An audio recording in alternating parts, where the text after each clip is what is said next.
Kui sa oled mõelnud kunagi Balil elama tulla või lihtsalt siia reisida ja sa ei tea täpselt, kui palju siin raha võib minna, siis see video on just sulle. Me ise oleme olnud siin 2 kuud, me lähme kohe homme Malaisiasse ja siis ma tulen siia tagasi veel 8 kuuks, nii et ma tulen alles märtsis tagasi Eestisse. Ja näitangi teile, et Instagramis võib tunduda sükene luksuselu, villad, smoothie bowlid, aga tegelikult täpselt nii see ongi, aga ma lihtsalt näitan, kui palju see kõik maksma läheb. Ma räägin teile siis majutusest, toitudest, rollurendist, massaažid, pidutsemine, kõik mis me siin teeme põhimõtteliselt. Ja pikemaid juttu ei olegi, et võtame esimese asjana siis ööbimise.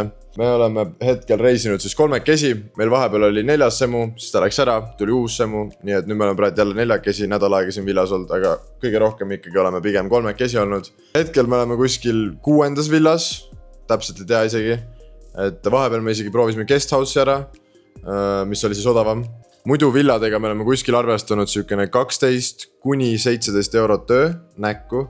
Villa sööbimise peale läheb meil kuskil 430 eurot. See võib minna 360 eurot, see võib minna ka 500 eurot. Et meil on süke keskmine jäänud kuskil 430. Ja seal sees on kõik, nagu meil on basseinid, igapäevane koristus ja tihti on villad 3 korrusega. Me oleme enamus ajast olnud Uluvatus, see on siis nagu Balil niimoodi allpool, sükene väikene nagu poolsaar. Peapaik, kui inimesed lähevad, on Canggu. Me käisime seal, olime nädala. Meil on Uluvatu rohkem meeldinud, see on rohkem loodust, rohkem rahulikum ja ei ole uputusi. Et Cangus on väga tihti uputused. Võidki hommikul ärgata niimoodi, et sul on vesi voodini. Aga Cangus on ka hinnad peaks suhteliselt samad olema. Mõned ütlevad, et Uluvatu on natuke kallim. Võib-olla, sest et Cangus on lihtsalt rohkem variante ilmselt, kus nagu ööbida. Kui sa võrdled nagu Eesti sööbimisega, sa saad võtta ka endale 400 euro eest korteri kuskile Mustamäe kanti, aga no see vahe on suht haige, et sa siin elad nagu luksusvillas ja sama raha eest elad Eestis Mustamäe korteris. Järgmisena võtame siis rollud. Meie oleme võtnud siis 2 rollud 3 peale. Kui Ruslan oli siin, siis meil oli 4 peale. Ja see läheb meil kuskil 60 eurot näkku kuus. Ehk siis 1 roll on kuskil 120 eurot kuu. Et me oleme võtnud praegult siis süksed suhteliselt keskmised rollud, ei ole mingi superkallid, nagu siin on mingid need N-Maxid ja X-Maxid, need on nagu väga suured rollud, veits kallimad ka, et meil on praegu Lexid, need on väga okeid, nendega saab hakkama, siin saab ka väga odavaid võtta, mis me pigem ei ole võtnud, sest reaalselt võivad nagu tee peal kokku kukkuda. Rolluta siin elada on suht keeruline, sa saad sõita GoCheckiga, kui sa oled väga nagu ühes kohas, aga kui sa tahad ikkagi ringi liikuda, siis on suhteliselt mugav, kui sul on rollu olemas. Ja rääkides siis takso tellimisest, järgmine ongi siis takso, vahepeal ikka teeme väikse pikema nagu tripi autoga, näiteks lähmegi mingisse Malli, lähme Cangusse, selle peale on meil kuus umbes 15 eurot näkku läinud, kokku oleme siis 3-kesi tavaliselt sõitnud mingi 45 eurot. Siin autoga on pisut keerulisem, sest et väga palju nummikuid ja rolluga sa saad lihtsalt sõita autode vahelt, aga vahepeal lihtsalt peab, sest meil on Kennetil on näiteks kohver ja peab lihtsalt võtma auto. Plus, kui sul vihma sajab, siis sul ei ole eriti mugav seda rollu taga istuda. Kuna Balil on nagu vihmahooaeg, siis ma ütleks, et Eestis saab rohkem suvel, aga siin ikkagi sajab selles mõttes. Muidu need GoCheckiga, kui saad rollu võtta, see on mega odav. Nagu siit teise linna tund aega sõitu maksab kuskil 2 eurot, 2,50. Nii, ja nüüd kõikide lemmik toit ja igapäevakulud toidule. Me oleme kuskil 98% kordadest tellinud süüa. Ma olen paar korda ostnud koju muna, liha ja teinud lihtsalt kodus süüa, aga lihtsalt tellida on väga palju lihtsam ja see ei ole üldse ka palju kallim. Päevas toidu tellimisele läheb meil kuskil 7 kuni 12 eurot, et vahepeal kui ma tellin 2 asja, mul on läinud 7 eurot päevas, aga me oleme ka teinud nagu veits kallimaid, eriti kui lähed veel kuskile sööma, näiteks eile läks 15 eurot õhtusöögile. Ei ole nagu midagi hullu, aga siin on see suhteliselt kallis, sest et selle eest sa saad reaalselt 1,5 päeva nagu ära elada. Mul on läinud kuus kuskil 250 eurot kuni 300 eurot toidule. Aga jah, tulevadki sellised kallimad söögikohad juurde, siis need tõstavad seda keskmist. Üldiselt me tellime suhteliselt palju nagu uutest kohtadest, kohalikku toitu nagu pigem vähem. Aga ma ei tea, me oleme 2 kuud olnud ja palipellit pole saanud, nii et päris hästi läheb. Ma proovin leida mingid piirollid ja mingid asjad, mida me oleme varem söönud, millest mul on videoid ja siis panen näiteks hinnad sinna juurde, et näiteks see smoothie bowl, mis siin laual oli, see oli vist umbes 3 eurot. Siin on väga palju nagu turistide loodud söögikohti. Üks söögikoht, mis pakub nagu slaavi toite. Sul on borši, sul on pelmeene, sul on küüslauguleiba, siis mõnes mõttes ka eestilik toit, mingi sülti saad ka ilmselt sealt. Aga ka jällegi sutsuke kallim, sest et see on selline nišikas koht. Kui sa tahad väga odavalt hakkama saada, sa võid käia ainult kohalikes kohtades, need on kõvasti odavamad, sa võid saada 1 euro eest nagu kõhu väga täis. Aga noh, risk on sinu.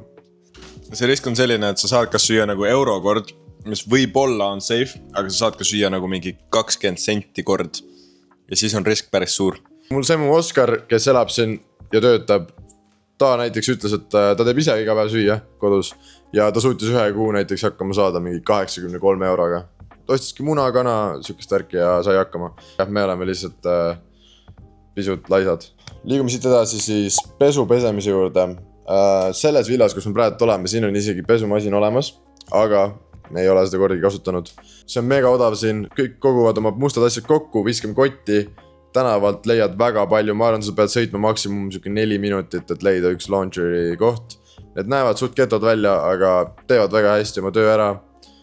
Tavaliselt läheb maksma kuskil 1–2 eurot näkku. Ehk siis ma olen hetkel pannud, et mul läheb kuus umbes 5 eurot pesu pesemise peale. Ja tavaliselt sa saad umbes 24 tunniga tagasi. Iga kord, kui sa need tagasi saad, need lõhnavad mega hästi ja need on ilusti kokku pakitud, ära triigitud, kiles. Et päris mugav on see. Kuna me teeme ka palju nagu telefonis arvutis tööd, siis internet on ka suhteliselt oluline. Villades tavaliselt on meil suht vedanud, on päris hea internet olnud. Väljaspool tahad ka vahepeal olla telefonis, tellida taksot kuskil mujal, siis peab olema ka eSIM. Meil läheb eSIMi peale 15 eurot kuus. Me oleme võtnud Revoluti eSIMi, terve kuu internetipaketi endale ja see on kindlasti piisav, sest et enamus ajast saad ikkagi Wi-Fi's. Ja see on väga lihtne seadistada, lihtsalt paar klikki ja sul on see telefonis olemas. Nüüd üks meie kõige olulisemaid asju jällegi, eriti minul, kes siin pisut mats on pannud, reisikindlustus. Et see tehki kindlasti ära, sest et see on päris nagu siuke, see riik ei ole nagu Eesti. Siin on mustust rohkem, baktereid rohkem, õnnetusi rohkem. Liikluses ei ole väga reguleeritud seadusi, siin inimesed sõidavad suhteliselt nii nagu tahavad, kellelgi ei ole otseselt lube ja nädalavahetustel võivad purjusturistid ka ringi sõita, ehk siis olge ettevaatlik, kui te siin olete ja minul on läinud reisikindlustuse peale 50 eurot kuus. Ka siia tulemiseks on viisa, seda on õnneks mega lihtne teha internetis. Ma soovitan kõigil internetis ära teha, sest et kui sa oled seal airportis, jõuad, seal on väga pikk rivi, et seda koha peal teha, nii et pigem tehke see kindlasti internetis ära. Sul on viisa vaja teha, sul on tourist tax vaja maksta ja sul on ka see arrival card vaja teha. Viisa läks maksma 35 eurot, arrival card oli tasuta ja tourist tax oli mingi 5 eurot, nii et väga okei, või 10 eurot või mida sükest oli. Ja ma arvan, ma teen eraldi YouTube'i video ka selle viisa tegemise kohta, sest et see võib ka inimesi huvitada. Meil on siis viisa on arrival, siis see kestab 30 päeva ja saad seda pikendada veel 30 päeva, kokku 2 kuud. Ja sellepärast me siit praegu peamegi lahkuma. Aga sa teed väikse Malaisia tripi ja sa võid siia põhimõtteliselt tagasi tulla 8 kuuks jällegi. Ilutegevused nagu haircut ja massaaž. Haircutid on siin väga kvaliteetsed ja väga odavad. Et meil läheb ühe haircuti peale kuskil 5 eurot, mis on nagu mega nice, sest Eestis on kuskil 30 eurot.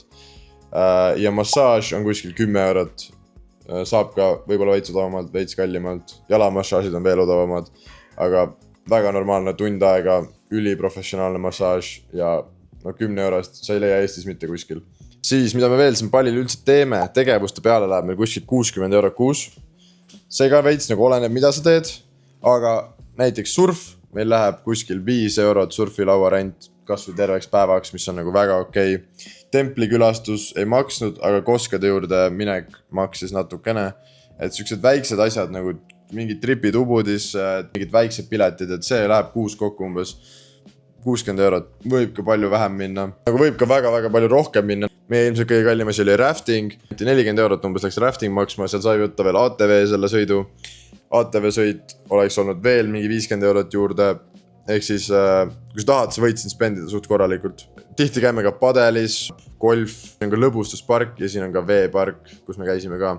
Et kui sa tahad lihtsalt tulla puhkama rannas olla, siis sul ei lähe põhimõtteliselt üldse raha sellele. Shoppingule meil läheb reaalselt mingi 5 eurot kuus. Me ei ole mitte midagi ostnud. Ma ostsin ühe särgi endale esimesel nädalal ja nagu näete, me ikka ei kanna iga päev särke, sest et me oleme lihtsalt lühkades, nii palav on, siin ei saa hakkama muidu. Ehk siis sul ei ole otseselt vaja midagi peale plätuda ja lühkada. Peol me väga ei käi, korra kuus võib-olla oleme käinud. Pidude peale me oleme praegu pannud 20 € kuus, sest et alkohol on siin suhteliselt kallis, natuke kallim kui Eestis. Klubipilet on suht seinast seina. Sa võid minna Hatchi, kus on 5 € pilet, või siis sa oled vahepeal tasuta entry ka üldse alguses, aga see pilet võib nagu välja müüa kiiresti. Siin tihti peab võtma laua. Sa võid ka minna kallimasse kohta nagu Finsi, kus sul ongi ühe ööpilet on mingi 100 €. Ma nüüd siin ette siukse kulu nagu gym. Meil suht läheb selle peale siukene 10 €, sest me ei käi üldse gymis, me teeme iga päev lihtsalt kätekõverdusi, vahepeal käime jooksmas, kõhulihaseid. Aga muidu, gymid on siin ka pigem kallimad kui Eestis. Et siin on siukene turistide teema, kõik on väga jacked ja kõik tahavad gymis käia, siin on tehtud suht haiged gymmid, kõik külmavannid, saunad, värgid-särgid, aga praegult me käime suht tihti kodu kõrval ühes üliväikses gymis, võtame seal päevapaketi, see on 1,50, seal saab lihtsalt kiirelt oma nagu pambi sisse, aga siin on ka gymme, mis on 120 € kuu ja siin on ka gymme, mis on 250 kuni 300 € kuu, ehk siis see on täiesti seinast seina. Ma ütleks, et kui sa tuled siia, siis arvesta kuskil 100 € kuu gym. Palju see kõik meil siis kokku on läinud? Teeme trummipürina.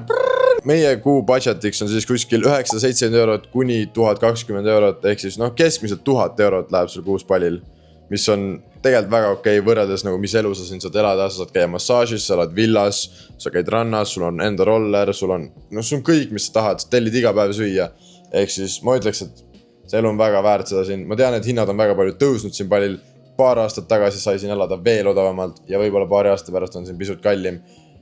Aga me lähme kohe varsti Malaisiasse, vaatame, kuidas seal ka on, ma võin teha seal uue video. Selline oligi siis meie kuu budget, kui midagi jäi segaseks või arusaamatuks, pange kommentaaridesse, ma võin vabalt vastata teile kõigile. Ja Richard, mida nad veel peavad tegema? Pange subscribe.